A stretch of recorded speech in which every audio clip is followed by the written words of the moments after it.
Hello and welcome to an exclusive hour-long programme with me, Alex Belfield, talking to two international megastars. And I don't get to say that very often. It's always nice to talk to people who have changed the world musically. And Benny Andersson is one of these people. How are you? I'm fine, thank you. Welcome to Stockholm. It's so exciting to be in the place where you created this music. Do you feel playing your music is more interesting than talking about it? You're right. What type of a man are you? Are you a man that would rather have your music speak for you, or are you happy to do this? I'm happy to talk to you.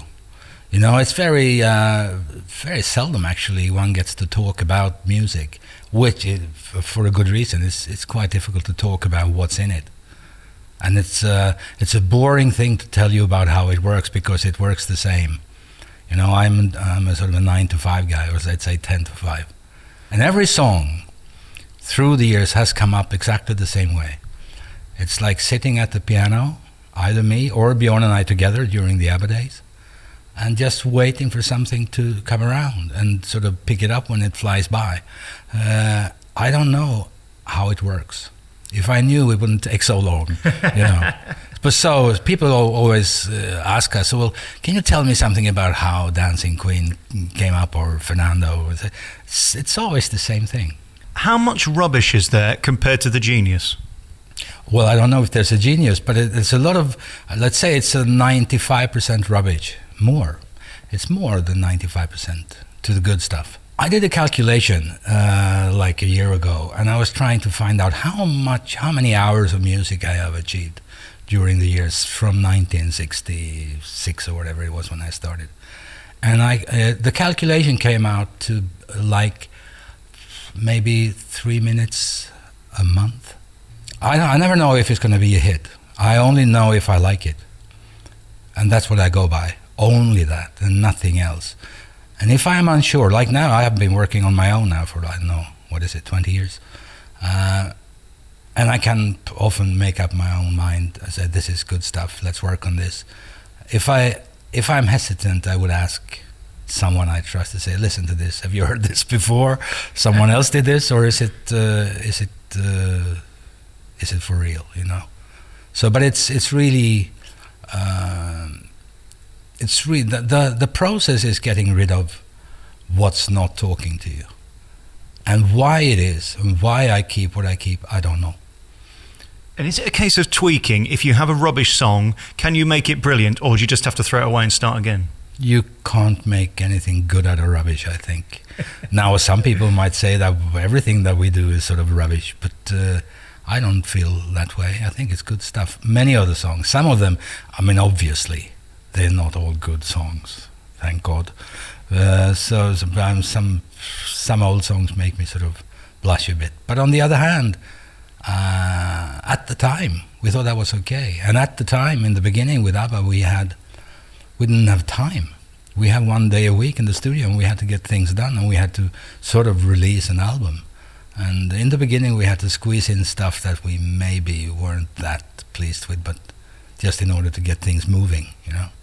Are there songs you're still excited to hear on the radio, or are you a bit tired of them all now? When I work on stuff, you know, like in the middle of a process of a recording with my band, for example, or when I worked with the Mamma Mia soundtrack for the movie, it's constantly on. In the studio, in the car, at home, to be in the process, not to sort of let anything sort of slip out the window without sort of taking notice of it. And but after that, once it's done, once it's in the can and it's sort of a CD exists, it disappears for me. I never listen to it again. All right, we'll take a piece of music and we'll be back with Benny Andersson. We're going to find out about your life and career and what you're doing today, because it's as interesting what you're doing now as you did in the 70s. The difference is the 70s stuff is still being played everywhere as much as your new stuff. We're going to find out why later on in the programme. We'll be back with Benny Andersson next. We're back on your favourite local radio station talking to the stars of ABBA, and the stars really are the guys that wrote it and put it together, but there's only 50% of the group still talking about it. Do you wish the girls still had a voice and wanted to talk about it? They've kind of gone away from it and said ABBA's in the past. Well, ABBA is in the past. I tried really, really hard to sort of put that behind me, but when Mamma Mia happened, it was unavoidable. I mean, all of a sudden it all it all was around ABBA and the old records and the Mamma Mia thing. So it's been impossible to avoid. But I think you can talk to the girls. It's just a matter of sort of getting hold of them, you know. One's out there somewhere and one is living here in Stockholm. I don't think that they're reluctant to talk about the old days. And when you see the videos of you guys then, or hear those ABBA records on the radio now, does it seem like a different person? I feel the same. I don't even feel older though I am, you know. It's no, it feels all right. It's like we were putting on something occasionally, like clothes, to sort of just to make a little splash, you know. Apart from that, no, I think it's most of the stuff is okay. Most of it, not all of it. How do you stay humble today? Because there isn't a place in the world where your music hasn't been or is not still currently being played. There aren't that many artists that could be current 30 years after they release their songs.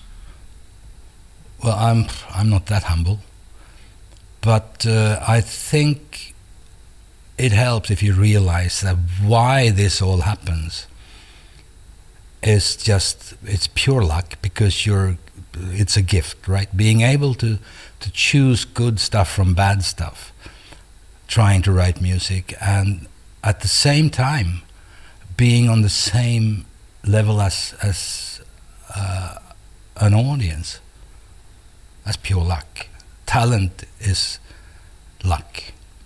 The rest is hard work. So I'm proud of the hard work, which is not like working in the coal mine, but it's still, it's as we spoke about earlier, it takes a long time to achieve something good. And for that I'm proud, and that's why I'm not so humble. But when it comes to the talent that has been put on me and all the other guys, that's pure luck, and there's nothing to brag about. It's interesting, because if you think of songs like Dancing Queen or Mamma Mia, they could become very cheesy and be just played as a joke.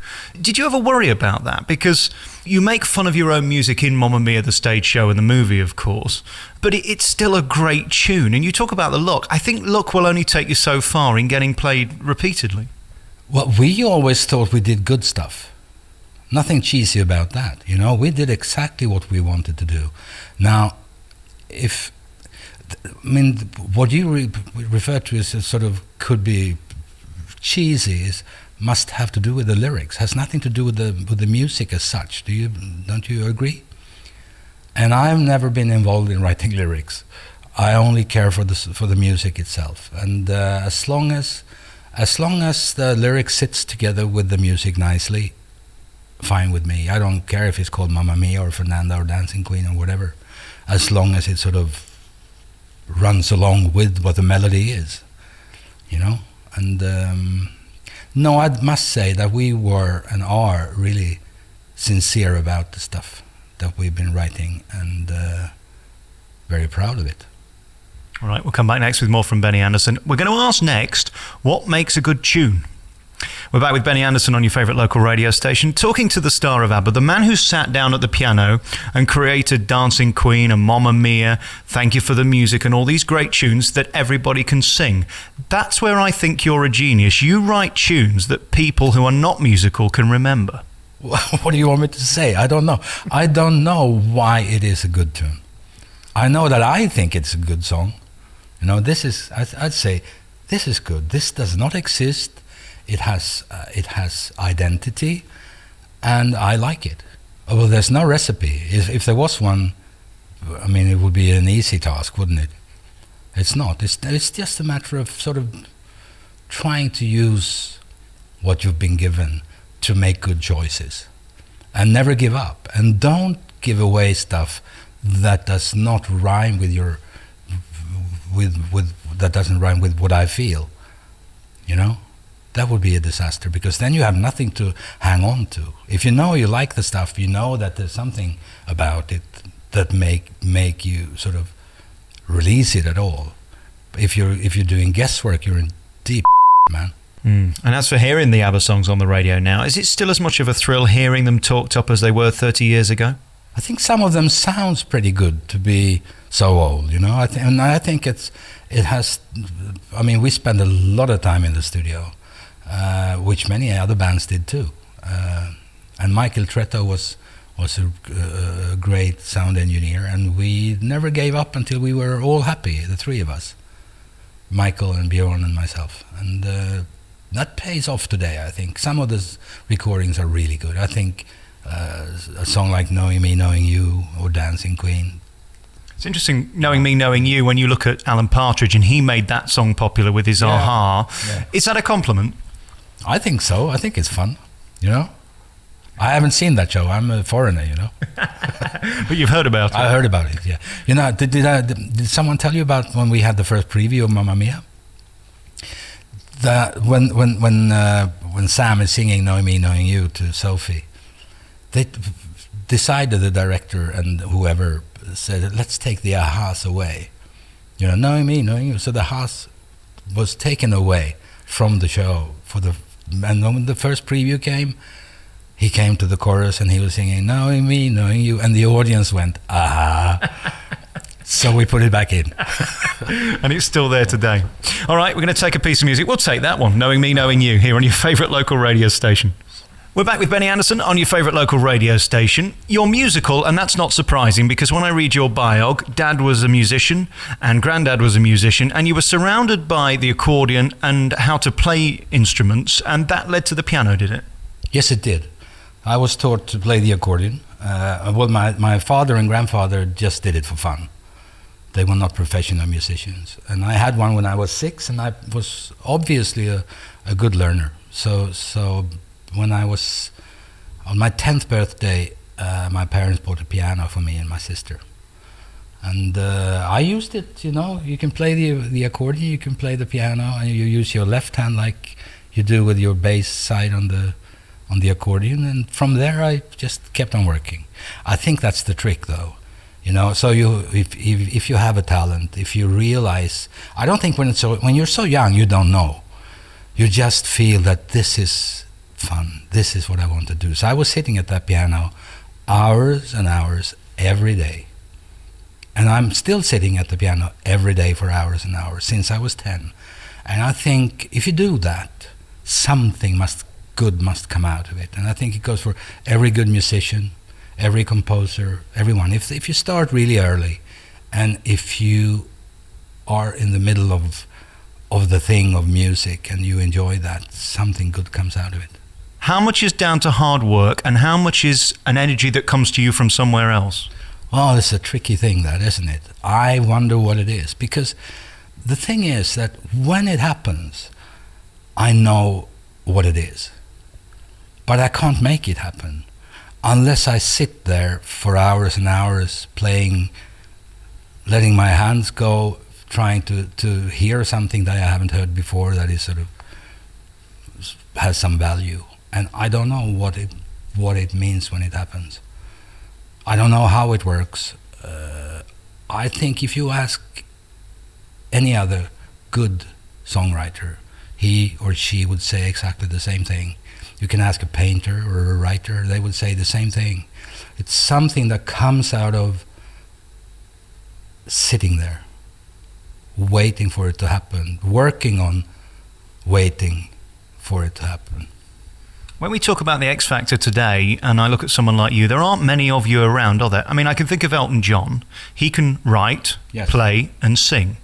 There aren't many people who can do all three. Well, I can't do all three. I can write and I can play. I can't sing. Well, I can sing in tune. I can do harmonies. I do on the records, but I don't have a singer's voice, I'm sorry to say. I wish I had. No, but I mean, you can still pull off a tune, can't you? I can sing a song, but nobody would listen. You're lucky. I mean, that's the reason. And Björn and I was, in the beginning, we knew we could write some good stuff. So we recorded an album, him and me, singing. And, well, he could sing a little better than I, but not much. And then we were together with the girls, Frida and Agnetha, and they came in to help us out to do some backing vocals on our first album, a Swedish thing. And then we said, well, we're crazy. We should write the songs. They should sing it, you know, and we should write pop music in English. So we did. We We wrote a song called People Need Love. This is the first thing we did in 1972. Girls are singing, we're doing some backing vocals, and all of a sudden, it was all there, you know. So, very natural, and I think it's quite clever of me and Björn not being the vocalists of this group. Björn is singing. Every album, he's singing one song, just to sort of break it up a bit on the albums. I think it was good. What I did notice in the research was Eurovision played a part in two ways. One, of course, with ABBA. But prior to that, your writing brought ABBA together, didn't it? Absolutely, like we spoke about earlier. I mean, we were writing. We thought that we could write good songs. I mean, there came a single with the Hollies, for example, and we said, well, we can do that, you know? But nobody cared, and nobody thought we could, outside Sweden, that is. We sent out songs to publishers. Nothing was ever recorded. Yeah, Lonnie Donegan recorded one of the songs. I don't remember the title of it, something about a train station. But that was it, and nobody wanted to listen. So we said, how on earth are we going to convince people outside Sweden that we are a good bunch of people, we can do good things? And we said, well, we can enter the Eurovision, because everybody is watching the Eurovision. And if we go there, even if we don't win it, we can still play a good song that we like, and people will recognize that there is a Swedish band called ABBA. You know, and that's why we entered. Otherwise, we would not have done that. And how did you choose the song that went on to create the beast that was ABBA? We had two songs to choose from. We had one more of sort of more Eurovision type of thing called Hasta Mañana, which is on the same album, on the Waterloo album. And we had Waterloo, and said, we want to do Waterloo because it's more like what we want to do, even if it doesn't fit into the Eurovision Song Contest. So we said, let's go with that, because, you know, that's more like what we want to be. And if we don't win, it doesn't matter. It's still the song we want to do. How do you feel when you go out on a stage and you know that it's make or break? Because Eurovision either creates something wonderful or, in many cases, ruins people's careers. Were you nervous? Were you excited? Or did you think this could be it? This is our moment? Well, obviously, if you're in the competition, you want to win it. That's how it works. Even if you can't compete in music, it's sort of a silly thing. Nowadays, it's crazy. It's just too much, you know. And nothing ever... But I don't know. Did anything good came out of Eurovision since 1974? I'm not sure.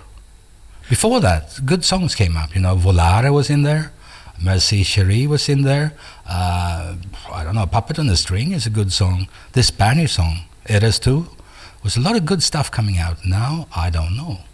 Do you think it's just there for parody and ridicule to bring us Europeans together against the rest of the world, and for no other reason at all? I don't know. It's good entertainment, isn't it? I mean, you sit there and watch it, and you see those different acts from different countries doing sort of 100% everything in every number, and all the lights and all the lasers and all the cameras and it's a really well produced thing, but it's not for me. I must tell you, it's not. Having said that, the outrageous costumes that they wear today, back in the 70s, what you were wearing was, well, revealing at the very least. When they said to you, this is what you're going to wear, what was your reaction? No, we said what we wanted to wear. We wanted those clothes. Those clothes that we used for the Eurovision, they're really nice stuff. Take a look at them. They're good stuff. They're just it rhymes with the time, and they're kind of neat. Then we put some other stuff on occasionally that wasn't that nice. But those clothes I really like. How did you feel when you looked in the mirror? Good. I felt good. With high-heeled boots, with those, the plateau shoes, yeah. But everybody was wearing them. You walk the streets in Stockholm or London, for that matter. You were all on plateau boots. Why shouldn't we? Do you still have those costumes? Oh, yes. They're now with this ABBA world thing. Are you ever tempted to try them on again and see if they still fit? I don't think I would. Well, maybe. I'm not too far away from it. I don't know, maybe 10 pounds? Yeah, no, I think you're doing fine. All right, we're going to come back next and talk about the musical years. We've already talked a little bit about Mamma Mia, but Christina's the new show. We'll talk about that next. We're back on your favourite local radio station talking to a legend. There's no other way of saying it. A question I want to ask you before I forget it. How does it feel to know that your music is going to be played 100 years after you're gone? Oh, we don't know that, do we? We know it's played now. And, well, that's good enough for me, you know? We never thought. When ABBA closed down in 1982, we said, well, we might have a year, maybe two. Little money coming in from old records all over the world, and that'll be it, guys, you know? And that was not the case. And that's good enough for me. I don't know. If they're going to play these songs in another 10 years' time, great. I can't imagine why they won't, because a bit like the Beatles still being played today, it's of its time, they're well-written songs, they're songs everybody know and love. Why would they stop playing them? I don't know. Time changes, you know. Were you ever influenced by the Beatles? Oh, immensely. I mean, they were the reason I started to try to write songs. Because before the Beatles, it wasn't that obvious that there were songwriters in the world, you know. It's like the singer is the song. The Elvis record is Elvis Presley, and nobody asked about Jerry Lieber, Mike Stoller. They might be there on the record, but nobody cared. And all of a sudden, these guys came along and they wrote their own stuff. So one day I said, well, maybe one should try. You know, I can play the piano. Maybe I can write a song. And I did, and it worked. The hedonism of being in a band like ABBA, the same as the Beatles, how does that feel when you're it for that moment and there are literally tens of thousands of people waiting to see you get off a plane? Is there any way of describing that emotion? I don't think so. It comes with the territory, as they say. I mean, you know what's happening. You know that you sell these many records in Australia or in England or in Germany or wherever. And you know if you go there, there's going to be a little splash and there will be people around wanting to see you. You know that. And so I don't know. It doesn't feel strange. It just feels normal. I've been a pop star since I was 18 years old. I was in a Swedish rock band called the Hep Stars when the audience were really screaming at that in those days. So I'm kind of used to it, you know. I don't know what it would be like not having had that. It's very rewarding to realize that when you try to do something good, you write a song, you write Knowing Me, Knowing You, record it, it comes out, and people like it. That's the thing. That's what it's all about. To have a communication with someone else. Now, if it's 10 guys or 10,000, it doesn't really matter, I would say.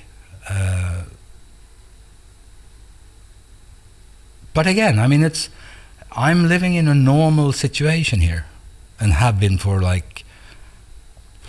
45 years. So I can't tell you the difference. I don't know how it is to be you or someone else. I only know how it is to be me. And the hedonism of it, were you ever tempted by the drugs and the way that so many went from your generation? No drugs. Little booze, but no drugs. I don't know. It never entered us, you know. We were sort of solid. We had families, kids, and we tried to behave like grown-ups. Can you understand, though, being at the level of fame you were, that it is hard coming off stage from 30,000 people to nothing? How do you make that adjustment? Well, you take a deep breath and you sort of your head is sort of spinning. You've been for 2 hours on stage and you come off and you just try to sit back and have a drink and doing nothing. It depends on how you look upon yourself, right? There's a thing that's really dangerous, I think, and that's to distinguish the difference between your talent and the image of yourself and your own self. You know, if you believe that these 30,000 watching you is actually watching you instead of listening to the music you've created because of the talent you had, then I think you could be in deep trouble. And then I think it's very, very difficult to fill the hole that probably is within you, you know? Having said that, the relationships you had in ABBA didn't last. Do you think that was possibly down to the pressure and the stress and the level of show business that you reached internationally? Not at all. Absolutely not. I'd say the opposite. I'd say that if it hadn't been for ABBA, we wouldn't have been together that long, you know? That held us together. We had this thing going. We all enjoyed it. It was really important for all of us, the careers within ABBA, and that kept us going longer. I believe so. Would you like to go back to 1975, let's say, just for a week to experience that again, or are you happy leaving that in the past? No, I'm fine now. This is good, you know. I enjoy life as it is, and I enjoy what I'm doing. I have my orchestra, 16-piece band, and yeah, I want to do that.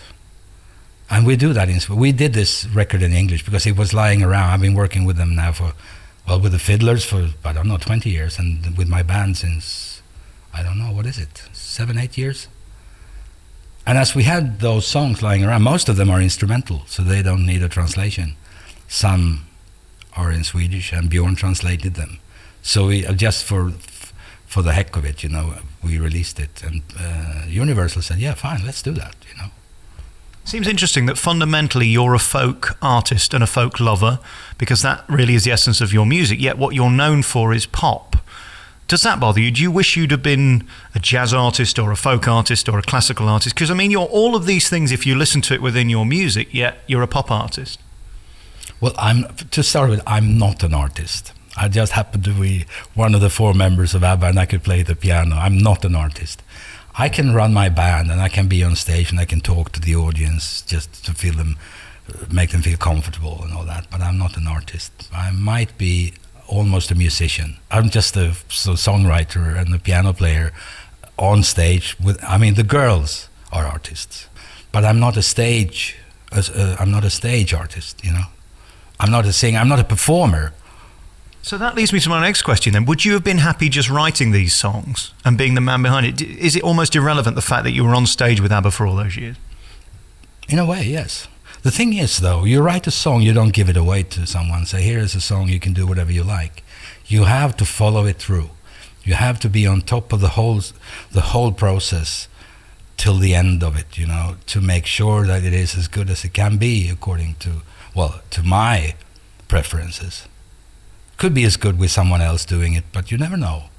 So that means that everything that I've been involved in, I've been staying sort of really close to until it's done. Even if it was Christina the musical, which is like a 3.5-hour thing, or the music for chess, or anything, you have to be in there and you have to have the last word, so the final cut of things. Because otherwise you never know what's going to happen. So I don't write songs for other people, just give them away. I write songs maybe for other artists, but I want to be involved in the process. If you had the chance to delete the records and re-record them and re-release them today, would you like to do that? Yes, but there's no use thinking like that because it's done, you know, and you have to live with it. The bad as well as the good. We've got your grand piano in front of us, which I'd be delighted for you to play for us in a short while from now. How do you make the piano come alive? Because it's only white and black keys, isn't it, really? Well, I can only play my stuff. You know, I'm not good at playing other people's music. So I don't see myself as a sort of a solid musician. I have no education. I can do my stuff, and that's good enough for me. There's one final thing I'd love you to do. Would you indulge me with a few moments on the piano and just hear you play? Thank you for the music. It's a good tune. Not so good recording, but a good song. I don't know, is it simple?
has been a true honour for me, and thank you for allowing me into your studio, and to stand here next to your grand piano and you is a true thrill.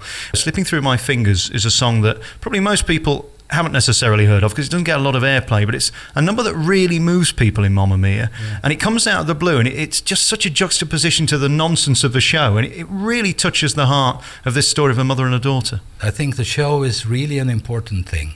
It's on the female side of life. It's telling you that a girl can do whatever a girl must do. It's fun though.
Alex Belfield.